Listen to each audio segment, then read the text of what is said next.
जी अस्सलाम वालेकुम। मेरा नाम उस्मान है जी। मेरी अम्मी 4 साल हो गए फौत हो गए होने जी। मेरे अब्बू जेह्ड़े ने भट्ठे ते मजदूर ने कम्म करदे ने जी। असीं 7 भैन भाई आं, 3 भैनां ते 4 भाई आं। जेह्ड़े ज़्यादा छोटे मेरे भैन भाई ने ओह् स्कूल जांदे ने जी। मेरी इस वड्डी भाजी दी शादी है 5 मई ने।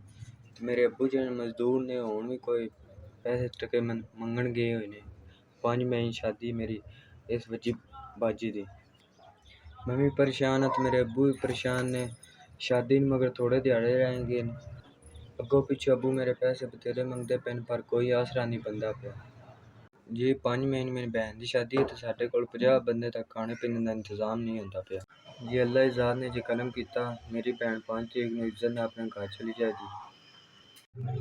1 2 3 4 5 26 27 28 29 30 ਤੁਹਾਡੀ बड़ी बड़ी मेहरबानी होई। ਤੁਹਾਡੇ गले 30,000 रुपया पड़ गया। अल्लाह दी ज़ात तुहानूं चोखा देवे बाहला देवे। मैं भी मेरा अब्बू भी भज के कोई इंतजाम नहीं होया ते हुण तुहाडी बड़ी बड़ी मेहरबानी होवे ते 50 बंदे दे खाने दी रोटी दा इंतजाम करना सी पर नहीं पिया होंदा सी। हुण तुहाडी मदद आ गई अल्लाह दे फजलो करम नाल ते हुण भैन दी शादी जेह्ड़ी 50 बंदे दा इंतजाम ही हो जाए ते बड़ी बड़ी मेहरबानी होई तुहाडी बड़ी बड़ी मेहरबानी। अल्लाह दी ज़ात तुहानूं बाहला देवे। 30,000 रुपया तुहां भेज छड्डेआ ते अल्लाह दी ज़ात तुहानूं चोखा देवे। कदी भी तुहानूं किसी टेंशन जां परेशानी ना आवे। अल्लाह दी ज़ात तुहानूं चोखा देवे।